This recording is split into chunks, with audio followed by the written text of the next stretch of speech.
Well, that was a really good Milwaukee team. We had zero illusions about this game at just how difficult this was going to be. And just watching their games versus Indiana and Texas Tech, I know just down too early at Texas Tech and just realize how good they are. So, did a really good job simply because Seth Hubbard is a heck of a scorer, and for him to go 0 for 3 behind the arc, and Amar Aguilar, he was at Fresno State, and Brian was telling us just how good of a player he was. So I thought we did a really good job there to hold those two guys to, Seth to 10 and to Amar 9. But the 74% defensive glass, we haven't been able to get that this year and have just really challenged our guys after the Boise game that we just weren't what we need to be on the defensive glass. So I know we ended up losing the second chance points, but I thought from a percentage standpoint, we did a much better job on the glass. And then, 4 assists, 7 turnovers at the half, and then second half is 6 assists, 1 turnover. Thought we just did a better job of sharing the ball and stopped over dribbling. But you said that game against Boise State kind of left a bad taste in your mouth. How well do you think they responded? Yeah, I think we get the ball into Will early, and he's just unable to do much with it, and like back the other guy down at all. And I think like our guys knew the level of physicality that we needed to play with. I thought we were better. I'm gonna have to go back and look at the film, but I do know from a rebounding percentage that we were better. And we have to continue to get better in that area. But I do the fact that we were moving the ball a lot better and not over dribbling versus a lot of their containment. That was much better. So I thought we responded well after halftime. It looked like they were like pretty aggressive in like their ball screens. Like that just kind of takes some time to get used to. How do you think that they progressed throughout the game? Yeah, hadn't shown that. Like they've been primarily in drop coverage the entire year. They've switched. I mean, I've watched all of their games that they've played, and so went through all of it. So with KG and with Mike, they were hard heads. They don't want those guys to turn around and come off. And then with Dre and KB and even TJ, they were just going under. And so I think there is an ability. Like our shoot arounds have turned into identifying coverages. Like, hey, this is what's going to happen. I think you need real game environments in order to understand what's occurring. My favorite play of the night was when they tried to blitz Mike and we're up, and then we hit Will on a short roll, and KG's being taken away in the left corner, and KB burns, and Will gets KB on a dunk. That was probably like guys understood. I thought that was organic offensive possession where guys kind of understood what we needed to do. So we'll continue to work on it and try to occupy, just floor map a little better and try to occupy their other team's inability if they're going to stay extended on KG and Mike. But I was really proud that we were able to make adjustments. And I guess was there anything at halftime you said to keep everyone engaged?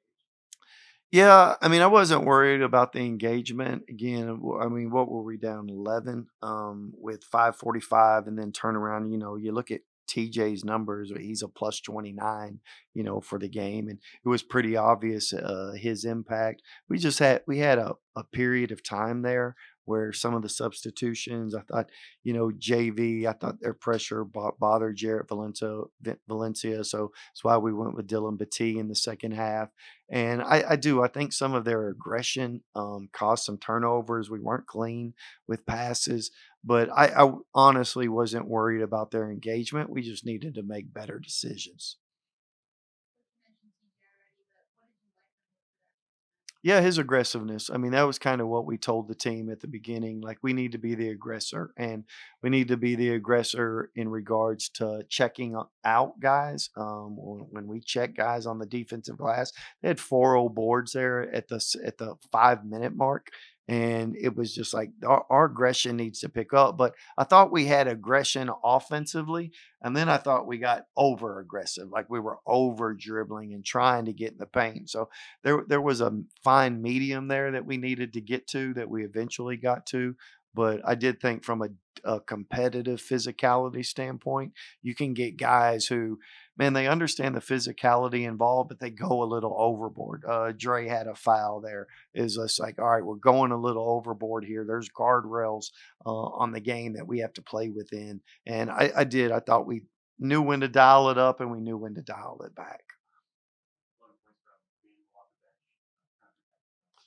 Terrific. Like we gave him what we call the migraine chain after the game, like who was causing the most headaches for the opposition. And I thought he was phenomenal. Like 11 points, 8 rebounds, 2 steals, no turnovers, 3 for 4 from the free throw line. Like and you can go back and like he was able to get his hands on basketballs.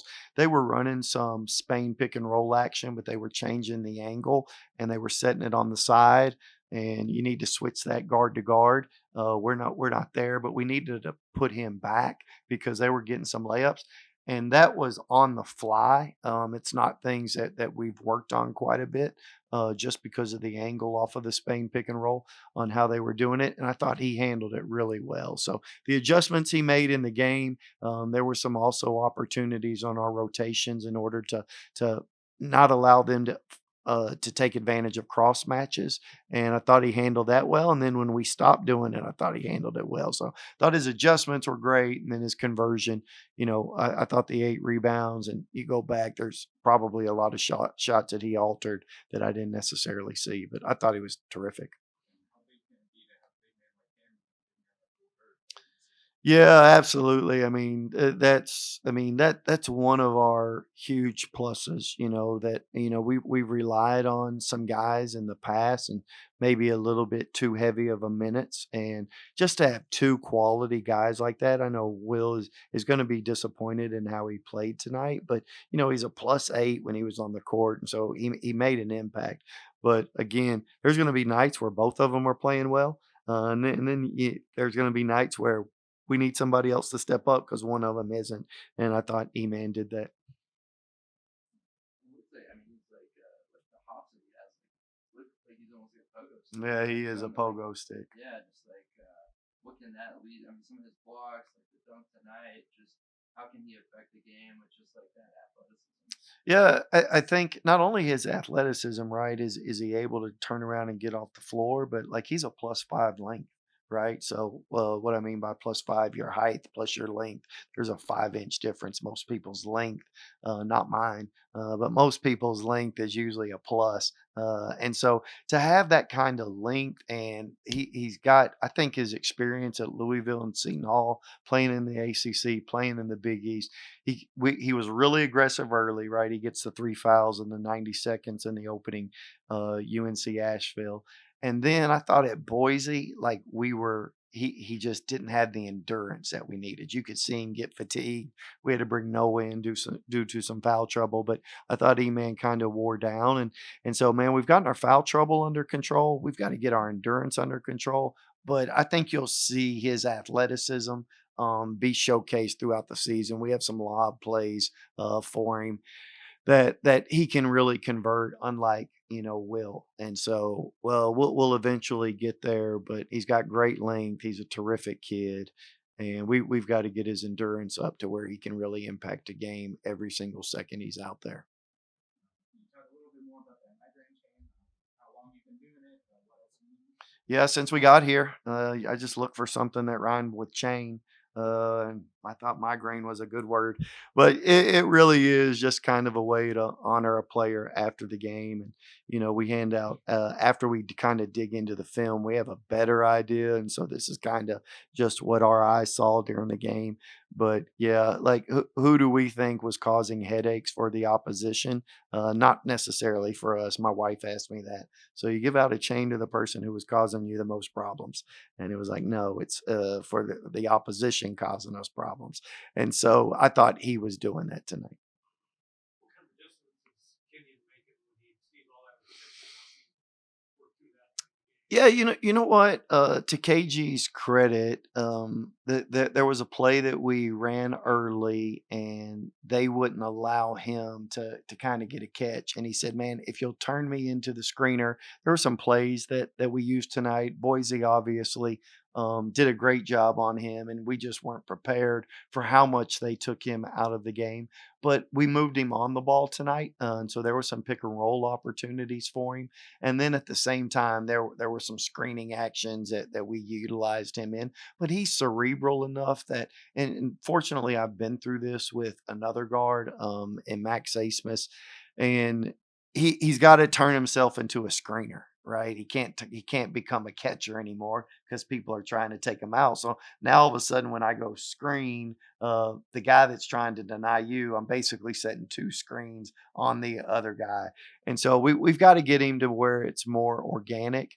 But I do think that he sees the game. He started asking to screen more. I think when you go back and look at the film, you'll see the physicality. Thought he did a really good job of screening. That hasn't been the case in the previous games where we've asked him to screen, but teams are being much more aggressive with him, and we'll have to move him around with the ball and without it.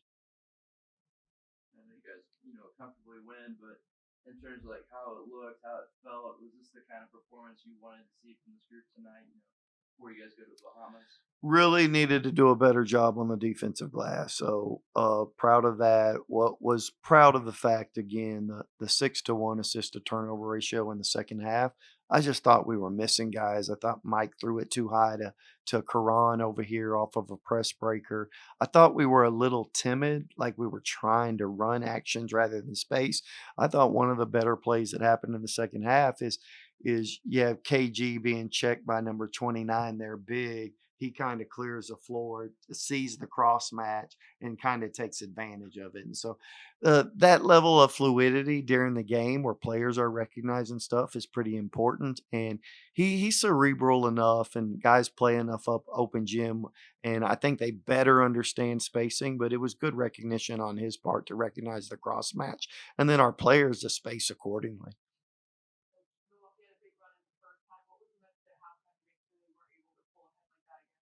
Yeah, down 11, I just thought, again, I thought the key was TJ Williams. Like when Jarrett Valencia came in, Jarrett's phenomenal. His impact is defensively, but offensively, I just thought their pressure was too much. And I thought they were doing a good job of actually keeping us off the offensive glass.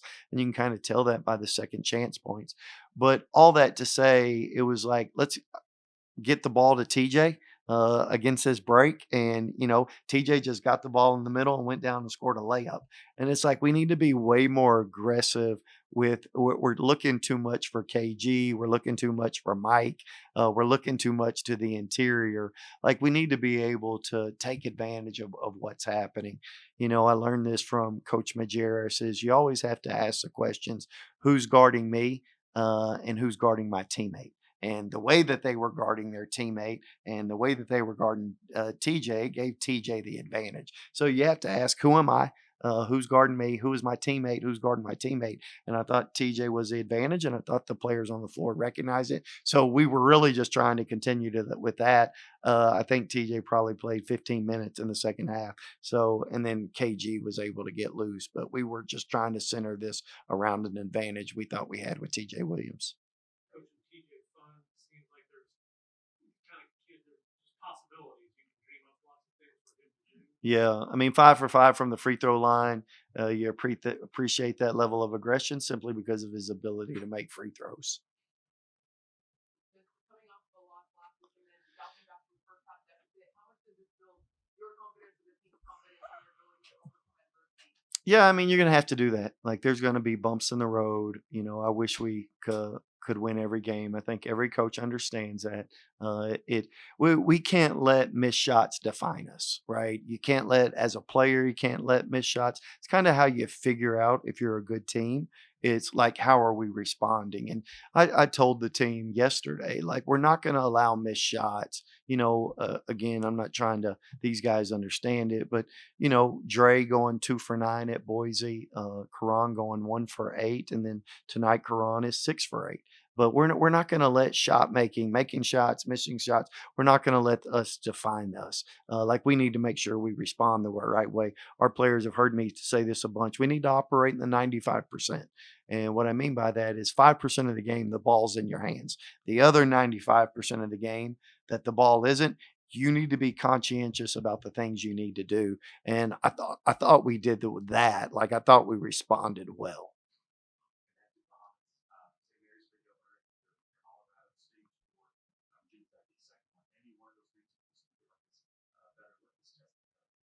I know nothing about any of the three other than I think St. Mary's hasn't lost. I think Colorado State has one loss, and Virginia Tech. I don't know if they have a loss. I don't think they do. But I know they're really good teams. I know St. Mary's. I watched. I've seen scores. I know, like, if you go look at defensive rebounding in the country since Randy Bennett's been there, I think they're always number one. Like like always like 1, 2, top 5 definitely. And so it's gonna be a heck of a battle on Wednesday night against a really good team. And we are excited about the challenge.